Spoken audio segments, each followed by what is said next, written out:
Welcome to Remote First Innovators, the podcast for leaders who are scaling companies built for the modern world.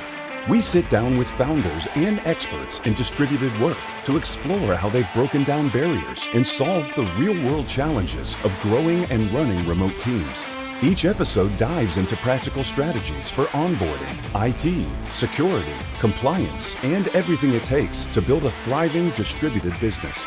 No fluff, no theory, just what works when your team is everywhere and operations never stop. Here are your hosts, Robert Phelps and Jake Gump. Welcome everyone to the very first episode of Remote First Innovators podcast. I'm your host, Jake Gump, and I'm so excited to finally kick this off. This show is for leaders and operators scaling remote first companies, and we're talking to real operations, async workflows, trust across time zones, and the tech stacks behind it all. And today we're starting right at the source with my friend and guest and Creative IT's president, Robert Phelps. And I just want to introduce you for just a second. Your background is one of the most unique in tech, in my opinion, from filmmaking to Apple to launching one of the most trusted firms in the Southeast. And under your leadership, Creative IT now supports over 130 companies, many of them remote first.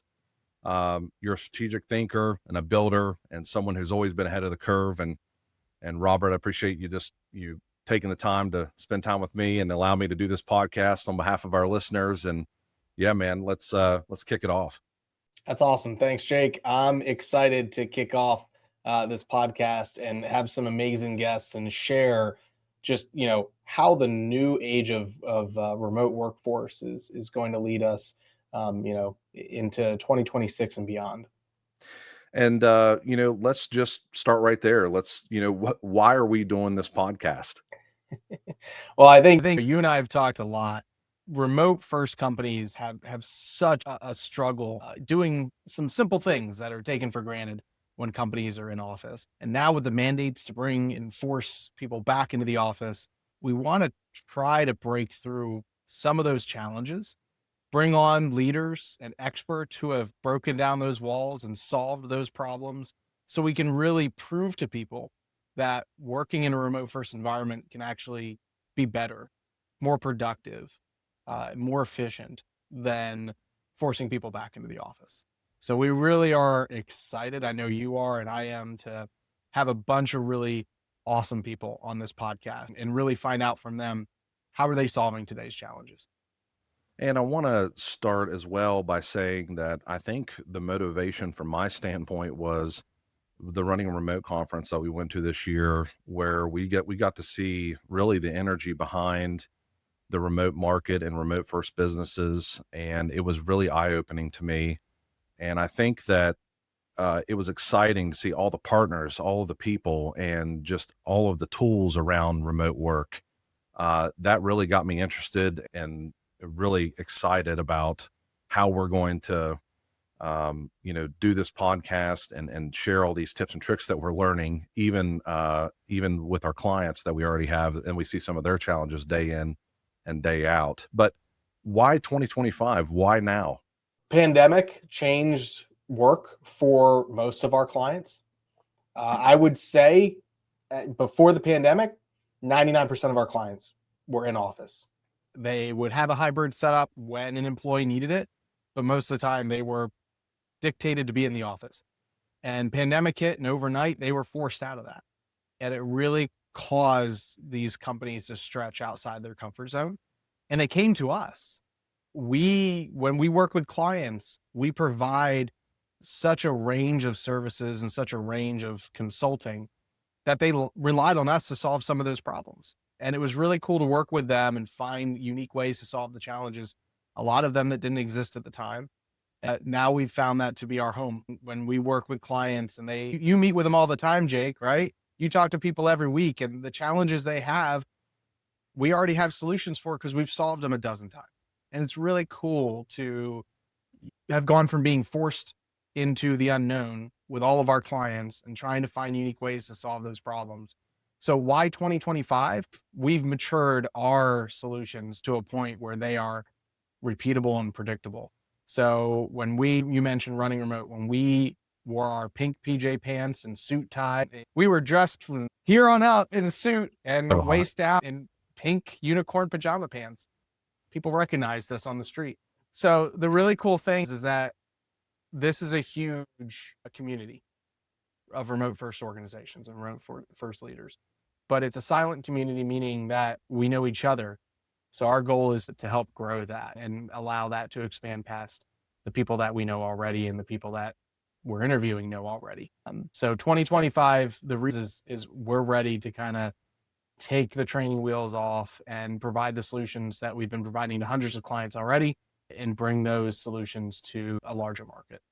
That sounds great. I'm excited about that and continuing to help some of our clients, address those issues. And we'll dive into those here in just a few minutes. But I want to start right at the beginning when you realized running an IT business that remote was really more than just a trend.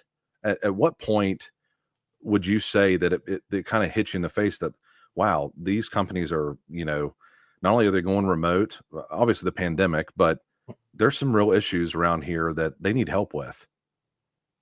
Right. And really it came to when they were forced to work remote, those issues bubbled to the surface. What really drove it home that we're not going back is when the mandates were lifted and the offices stayed empty for the most of our clients, which is really a cool thing because we helped them allow that to happen. And we made it so that one of our clients in particular said to us, this is great. We can now get talent anywhere. We're not limited. And they told us that they wouldn't be able to do that without our help.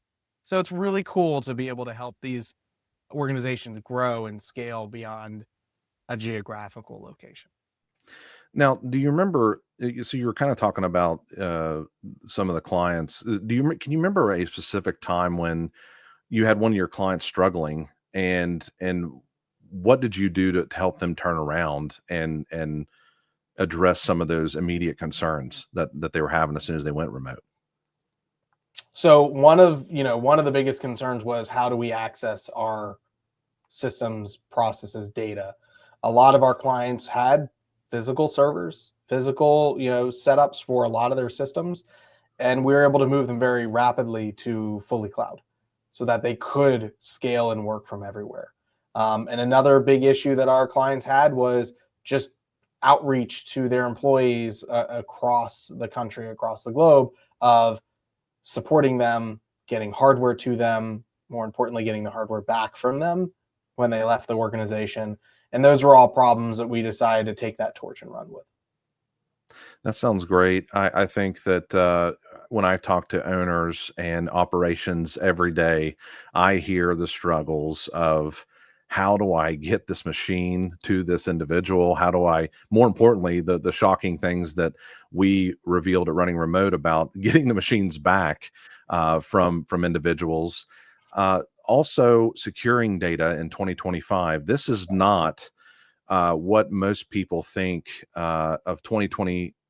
Let's say 2020, before 2020, where, you're just kind of, putting it McAfee or Norton and you just have maybe nothing at all sometimes.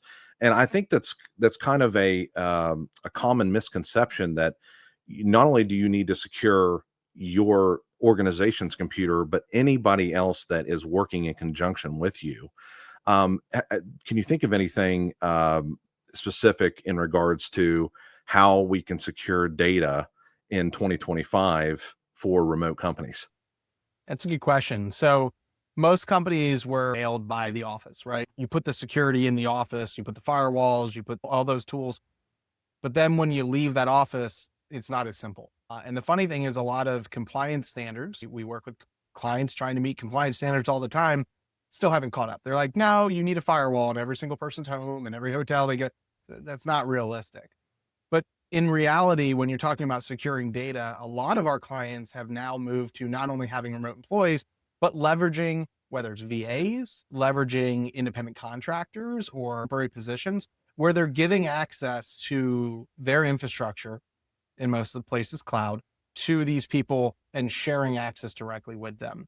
And the concerns around that is your security is only as good as the weakest point. So if you're granting access to your server, for example, or a cloud system to an independent contractor, they have access to everything, and how secure is their account? So there's a lot of consulting that we do with our clients to try to figure out, let's talk about how you want to work, and then let's figure out the best way to do that, and maybe some of the security challenges we have to come up against when trying to make that as streamlined as possible. We have very fast response time at Creative IT. I know that's one of the cornerstones of our business, and a lot of our clients love getting responses quickly. And we've talked about some of those operational issues with getting machines to people, and now we're talking about securing those individuals. Now, compliance is something that I feel has come up in a lot of conversations I've been having with business owners. It's I'm afraid it's here to stay. It's not going anywhere, and it's only going to get more regulated as time goes on. And what do you think is probably the most overlooked compliance risk, and maybe something that doesn't go unnoticed until it's too late? Yeah, I mean, the biggest compliance risk that doesn't goes unnoticed until it's too late is backups. Yeah. You don't know you need it until you need it, and then you go to pull it and it's not there. Probably the worst time to find that out.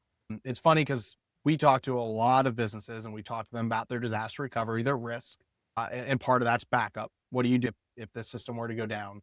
Sometimes they haven't thought about that. Sometimes they go, I have it. It's great. Can you show me the last time it backed up successfully? And they look at you like deer caught in headlights. I have no clue. And some clients we've brought on said, oh no, I've been backing up. We just brought one on 2 weeks ago. Their last backup was 8 months ago. Wow. Yeah. So it's one of those things that's probably the worst one when you talk about what's the one you don't realize you need until you need it. But security and disaster recovery is an onion, and there's multiple layers to it. The other thing is compliance, like you said, is here to stay. What we're seeing is new compliance standards, FTC Safeguards from a couple years ago, CMMC going live this year. And then you have the legacy ones like HIPAA, where there's actually teeth going into them. Because what these organizations are realizing is it's great to have a standard, but if no one's regulating it, no one's following it. And that's what we're seeing coming down the pike is we talk to remote companies all the time, and usually it's SOC 2, CMMC, HIPAA, and they're now being mandated not only by the government, but by clients. They're not able to win new business, or they're having checks withheld until they can prove that they are meeting some sort of regulatory standard. SOC 2 has been very popular as well. I know that I've talked to some companies really this month that are awaiting contracts. As they get bigger with, enterprise mid-market companies, they are requiring the SOC 2 standard, their compliance standard. And I think I would say a common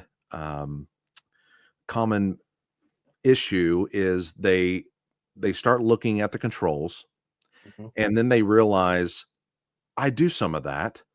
And then they realize, but what are they talking about here? And so they go and they try to find a company to help them. They find some company that specializes in compliance that has nothing to do with IT. But they are basically a task pusher, and they basically say, okay, this is what you need to do, go do it.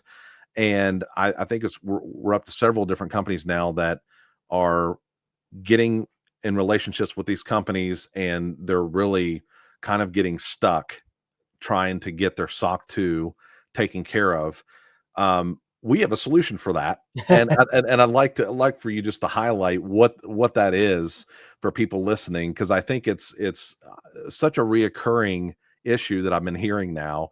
And what makes us different in our program different from what we've been hearing lately? Great question. And it actually is very timely because we have an in-house compliance officer, and he does consulting with our clients that are trying to get compliant. So he'll actually meet with them and walk them through, hold their hands. He'll write their policies for them.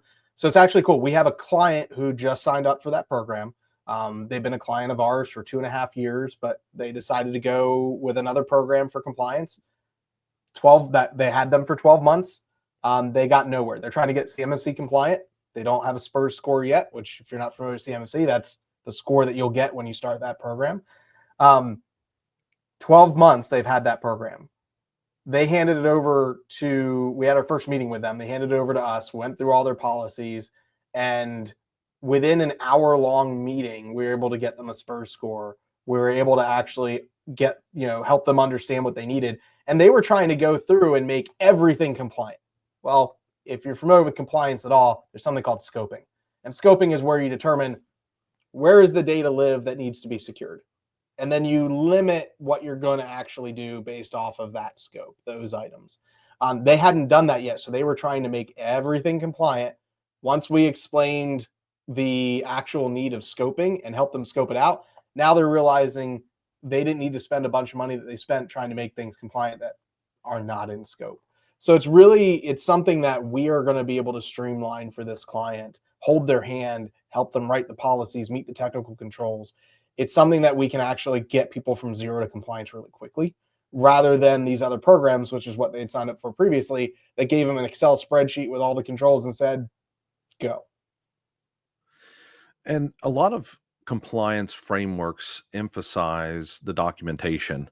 What are those must-have policies that remote companies should be putting in place early? Yeah, an acceptable use policy. That's where you should start. What are your employees expected to do? What are they expected not to do with your client data, with your company data, with your company resources, technologies? Acceptable use policy is a great place to start. After that, you really need to figure out a disaster recovery plan. So what are the risks to your business? And the way I always tell people to start with that, list out every single system and tool that you use, and then rate them based off two things. One, it should be, how detrimental would it be if this tool stopped working?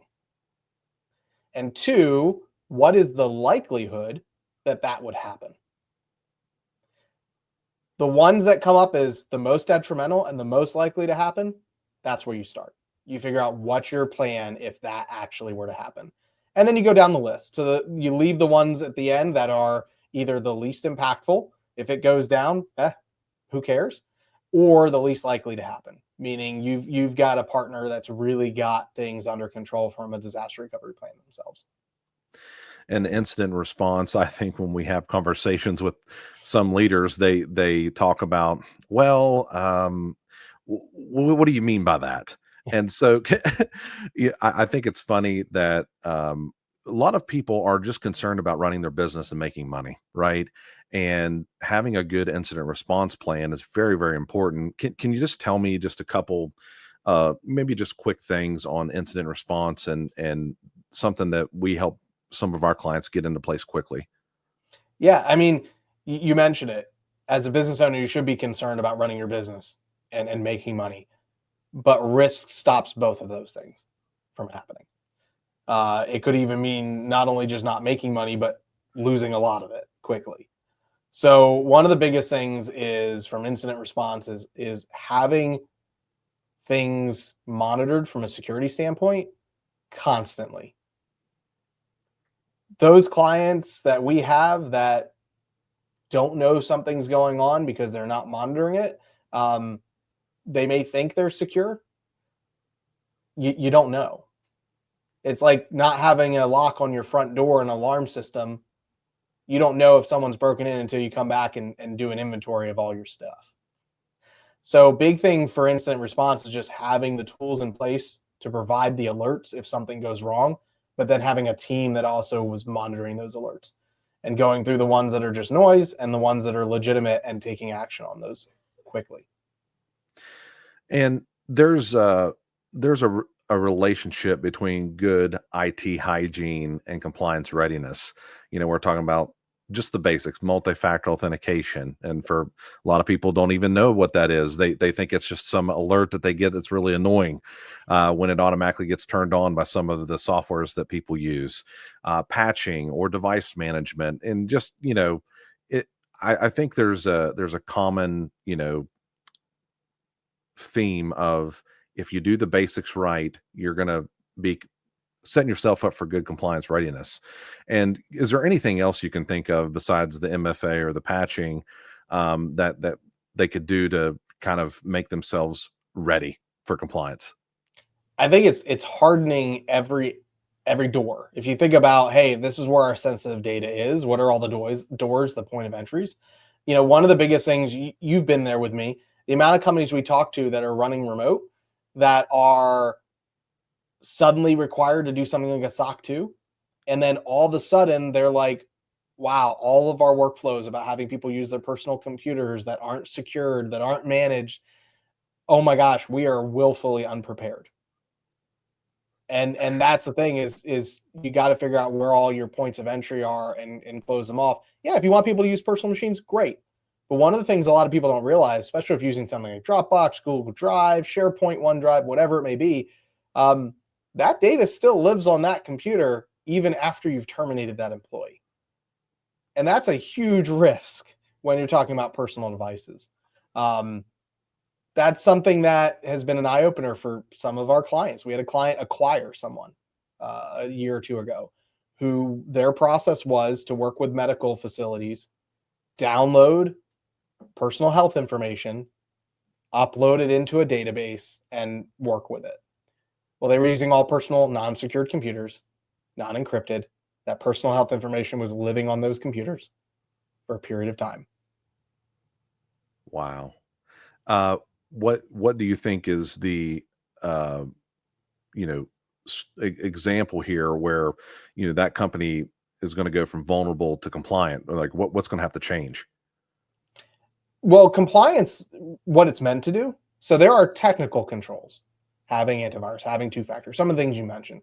And when we work with a client, we break down the technical and the policy. We take over all the policies, we write them, we figure them out, we go through their current policies and edit them, and then we work hand in hand with them on the technical. The thing is, though, is technical is great, but really what they want to see is a culture of security, which really comes from management down. If management says, I'm not taking that security awareness training, I'm not filling out these forms, that's going to be a tough road ahead for the entire organization. So as far as getting compliant, you can talk about all the technical nitty-gritty. It really starts with a culture shift. And that's the thing that many clients, when trying to become compliant, fail and skip over, is it starts with the top down. And it's not just a game of whack-a-mole of like, oh, I think I need this tool, I think I need that. You got to start with organizational hierarchy and what is the organization going to do from a culture standpoint. That's a great point. One thing I want to highlight here is as they make the decisions on the policies, we have a tool called a GRC tool. Mm-hmm. And what this does is help you manage the controls that you're trying to be compliant to. And we tested a bunch out in the market. And so eventually we just got so frustrated that we're making our own. And we have gotten pretty good at this to where we're basically taking several controls, having to write less policies, automating, and just talk about that for a little bit, your experience with some of the other GRC tools, because there may be some other leaders out there right now that are trying to get to SOC 2, something like that, and they see all these different tools out here, and they're probably experiencing, man, this is wow, this is crazy. Just talk about how we help streamline and with our own tool and why we build our own tool. Yeah. So I'll use one very simple example that's come up against, a lot of our clients who have used it really like it. It's simply if you have a policy or a piece of evidence, right, that it fulfills 5 or 6 controls. Like simply having a device list can fulfill 5 or 6 controls, depending on what you're trying to do. Every time you update that device list, you have to go make sure you remember all 5 or 6 controls and go update every single one of them. So something we did is just, hey, you update that control one place, it's automatically going to update it everywhere that control, that evidence was applied. So just simple things that can make it easier, reminding people, hey, it's been a year. It's time to do this because your control says do this every year. If someone leaves the organization, having it tell the person who's doing the termination, hey, they were responsible for these things. Who do you want to reassign those things to? Simple things, right? Every compliance requires you to track the offboarding and prove that you cut access to every system, when you did it, and who it was done by. That's all automated. As people complete that, that is evidence that's collected automatically, archived, and reported upon every single month. It takes every one of those spreadsheets that your team's having to manually keep track of and automates majority of those processes as you're doing them. I've also seen where some of our security tools are automatically built into the GRC tool, which is nice because those controls are just automatically highlighted, saying, hey, Creative IT's got this covered for you. And so that's been comments that I've seen where people are like, this is great. Let's talk about training for just a minute. And I feel like this is the opportunity that a lot of companies right now are trying to educate their teams. We see a wide range of topics. The most recent has been AI. And we just did an AI training. We've got a former colleague at Apple that just joined us, and Joe Hebert, and he's been great. And just talk about how that recent training went with one of our clients with AI. Yeah, we've been doing a bunch of them. So we had a client. They're fully remote.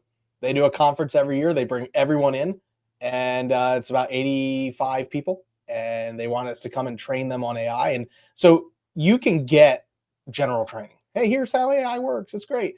But what we try to focus on is how does this organization want their team to use these tools? So in this case, we worked diligently with them before the training on what are the systems that you are going to approve as an organization? What AI tools are you going to allow? They decided between we're going to allow both ChatGPT and we're going to allow Copilot. So what we did is we crafted the entire training around how that particular company can use those particular tools. So when Joe went in and did a live training with these teams, that's exactly what we focused on. We're not trying to train people on how everything works inside AI. We're training them on how to use AI, the tools that company wants to use, how to write good prompts, how to run the research, how to create the content for that particular company. We have another training coming up tomorrow. We're moving a client from an on-premise environment to the cloud. And part of that project is we're going and actually training their staff how they used to use it and how they're going to use this using their technology, using their systems so that they understand how to do it the way that company wants them to work. And then what we do is we wrap that into recorded trainings that we load into their software for them. So as they hire new people, they can benefit from that training just like the employees that are in the company right now. So that's a real big focus for us. Is we built years ago a training tool where companies could build their own trainings and have them there for their staff. The number one hurdle is time. They didn't have the time to do it. So we went out of our way and we hired a professional trainer, Joe, to come in and meet with the clients and find out how they wanted their employees to be trained and then craft the training specifically for that company. And that's a very important part of, getting your team productive. And I think that's kind of the message that Creative IT tries to send the potential clients out there that are listening and leaders. You want your staff productive, and you want them when they come in and they come to their office, you want them to have 8 hours. If there's an issue, you want them back to work as quickly as possible. You want them to work in a secure environment, and you also want them to feel supported with training. And then also, when it comes time for that employee's journey to end in the company, do we have processes for getting new people in and other people out, and having all of that streamlined? And this is kind of the journey, I would say, is that we're on right now, is more than just a person behind a keyboard answering a phone call for an IT issue. It's how do we take these companies that are trying to remotely build and scale companies, and what tools and processes can we help with being in IT to help streamline all of that? And I think there's a lot of exciting tools out there. We just became a Rome partner, and that's an exciting tool that we have found for companies. Is there any other tools, Robert, that you think that you've seen in the past 3 months, let's say, that is great for remote first companies? Yeah, I mean, there's a handful of tools that we're already using for companies. I think Rome has been, like you mentioned, one of the more recent ones, and we had a client using it from the very beginning. So we're, I guess, a year late to that party. But for us, it's really comes down to providing the employees an efficient way to work that's standardized. So we've found tools to allow people to use personal computers but secure them, or provide them remote workstations so that you don't have to ship computers around the globe, and they can be secured and locked down. So one of the biggest things we do is try to provide the solutions before our clients come to us and say they need them. So a lot of what we do on our back end and our development side is where are the problems that our clients are having that they're not yet asking us for help with, so that we can actually go to them and say, hey, we've got this solution for you for something that it's a pain, but it's not a burning need, but we're bringing it to you before it becomes one. And what, it's exciting right now about AI and automation and other tools like that. I just want to put the focus back on security for just a minute and talk about security in remote teams, because I do think that there's a common misunderstanding around data, and we've touched a little bit about that. But a lot of times people think that, hey, I can just give them access to our SharePoint or our Google Drive and we're good. And they don't really realize that they are responsible for securing that endpoint. And also, any type of these AI apps that are out here, what do they have access to? What type of data are they learning and training their AI model on? And so, what's your thought on that? And what's been some of the challenges lately with remote companies and AI and maybe just from a security standpoint? Yeah, well, I'll start off with AI because I mean, the founder of OpenAI just came out and said, "Be careful what you put in our own platform.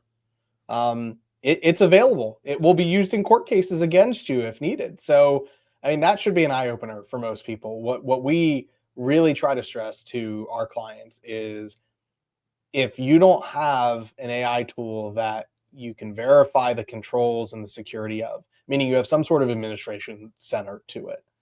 So whether it's Copilot inside your Office 365 or Gemini inside your Google Workspace, your data is probably being trained on, unless you can control where that data flows. So we try to educate the end users and our clients that you got to use company approved tools. So at our company, you can use any AI you want, but the second you talk about anything confidential, client information, even client names, we have a strict usage case on the tools that you're allowed to use for that.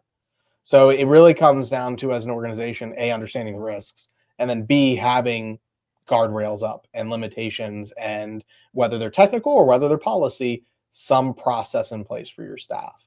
Now, going a little further than that, one of the things you and I hear all the time from remote clients is, well, we have our data center secure, whether that's SharePoint, whether that's Azure, whether that's Google Cloud, AWS.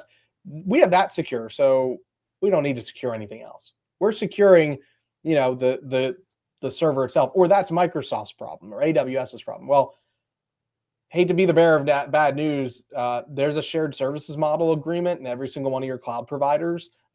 Go find it, because they're going to say, this is what we're responsible for, which is making sure their servers are up. Here's what you're responsible for, which is the security of your data, i.e. every login, having it backed up. So if their servers go down, they're responsible for bringing them back up. Doesn't mean your data has to be on them. There was an AI tool recently that literally deleted a company's entire database and then lied about it when asked, hey, did you do this? No. So, but yeah, they were able to trace it back to them. So if you're just putting all your eggs in one basket and you're not backing it up, you're not securing it, that's a huge risk. And what we have to explain to people is LastPass was compromised a year ago, all because someone was using a personal computer. They used the personal computer to access their company resources. That personal computer was compromised, and the attacker was able to use that personal computer to get into the company because that employee connected to company resources with it. So there's a lot of risk, and that you can handle it as a technical. Hey, we're going to put these technical controls in place. It's going to be expensive. Or you can handle it as a process or policy. So we're going to put these policies and processes in place and make sure all employees follow them. So we've talked about the compliance and security and onboarding and offboarding and securing devices in a remote environment, and these are just some of the topics that we're going to be covering with other leaders and operations, and I'm excited about the conversations that are coming down. All of these topics are very hot right now, and I think that if you tune in to any podcast recording after this, hopefully there'll be some topics that you're dealing with right now that we can give some tips and tricks. Just to kind of land this plane here, Robert, I'd like to just talk to you about you for just a minute, because I always like to, see where people come from and how they got to where they're at. And, just as a personal note, me and you met at Apple. We both worked at Apple together, and I thought you were crazy leaving Apple and going off and making your own business. And here you are, years later, and wow, what a story it's been. But, I want you to tell everybody, you started in college in filmmaking, and, just how you got to Apple and then how you got to creative IT, because I think it's an interesting story. Yeah, I appreciate that. So filmmaking was always a passion of mine. It's what I always wanted to be. It wasn't until college that I realized, nope, not for me. And I think that's true for a lot of people in a lot of things, but that was certainly true for me. Apple at the time, I was actually working on a film production, and I was helping the production crew spec out their editing suite to be able to work on the editing portion in post-production for the film. And while there, I caught the attention of one of the managers. So they asked me to come back in for an interview, offered me a job. I started working for Apple, worked for them in a bunch of different places, spent some time in Cupertino, and then left Apple to say, hey, I'm going to, do my own thing, because entrepreneurship and filmmaking, part of that entrepreneurship, has always been in my blood. So started this company, rebranded a couple times, in Creative IT is the organization as it stands today, that we've transformed to, and basically built an entire organization that started off purely as IT. Hey, we're going to help you with your infrastructure, your support, your end users. And one of the biggest things that people said they needed was fast response time. We ended up, because I came from Apple, working with a lot of companies that used Mac. A lot of them were advertising agencies. And one thing about advertising agencies, when they have a deadline, they have a deadline. They have to get that out to the printer at that deadline. So the number one thing they said to me is, hey, we have IT, whether it's in-house, whether it's an outsourced company, but it takes them hours, even the in-house, to get around to it. We can't have that. So literally back then, there was no tools to do this. So we built a tool that would sit on the computer and allow someone to just quickly click. I mean, you remember those days. They can click and get right to somebody. And we've maintained an average 5-minute response time from all the way back in 2012 when we started. The cool thing is that's morphed. So when companies started to go remote, those issues of how do we hire, how do we fire, how do we ship, how do we receive, how do we train, how do we get policies and paperwork digital, those were all really real life issues that our clients had. And we said, this is something we can solve. It's not IT, but we can solve it. And that created, what is now known as the remote operating system that allows these organizations to run remote. And the cool thing is we've had a handful of organizations that have joined us at the 15, 20 people.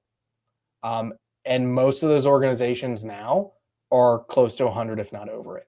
And I've been told personally by many of their leaders, they could not have done it without us. They would have had to hire 12, 13 IT people just to manage the shipping, onboarding, offboarding, logistics. And, they're paying us less than they'd pay one person. So I want to put you on the spot here. And, now that you've been a leader here in creative IT, for all the leaders out here listening, what's one mistake that you made that that you learned from and is changing the game now? Yeah, I think, one of the biggest mistakes that I've made over time and learned from is just sort of trying to stay status quo, trying to say, hey, we've got this thing, it's perfect. You can't ever do that, whether it's a process, whether it's a team, whether it's a system. You have to be willing to adapt. So I got bit by that really early on. Realized that what I thought was correct and what had worked for a couple of years wasn't going to work anymore. And that's why we've just kind of always now continuously reinvented. So if and I've heard this from many business owners, your business is great and something outside of your control, economic happens, or the world suddenly closes overnight, you have to be willing to pivot real quick and be okay with what changes that brings to the organization.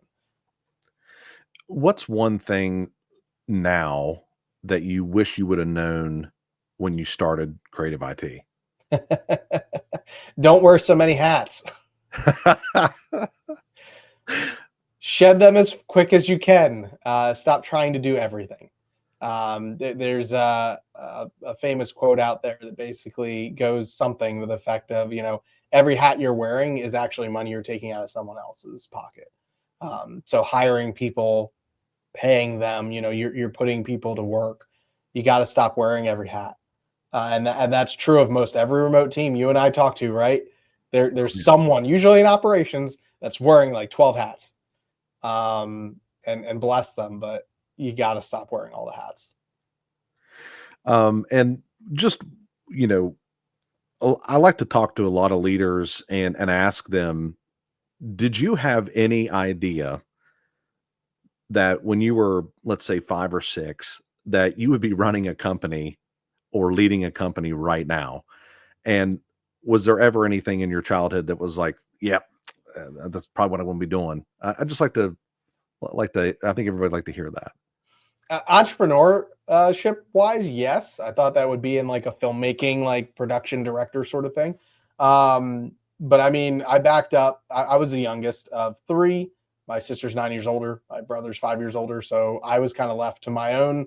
We were all at different stages of life. So when I was little, we backed up to a golf course, and I remember going out there one summer and starting with lemonade and iced tea, and then moving up to, going to a wholesale club and buying soda. And that was really fun. It was really fun to just, A, do something and be productive, but B, make some money.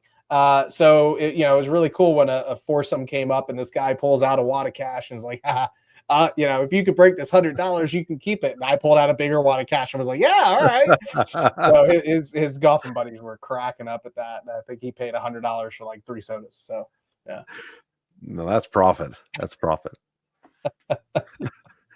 Pay for some good Lego sets throughout the time. So yeah. Very, very. You love your Legos. You got some cool ones too. Yeah. Is there anybody that was instrumental in your development as a leader, maybe when you were younger or maybe in your professional life now, that you can kind of point to and say it was they were there for you, that they give you the guidance that you needed in rough times? Yeah. I mean, my father's always been a big influence on me. So he had his own business for a period of time. He's always been in senior leadership. So, that was a big influence on me. As far as how I run my business today, Apple has a whole lot to do with that. Their culture is like nothing else. And it's ingrained in me and my DNA from my time there, and has been how I believe that things should run. So it's how I run this organization.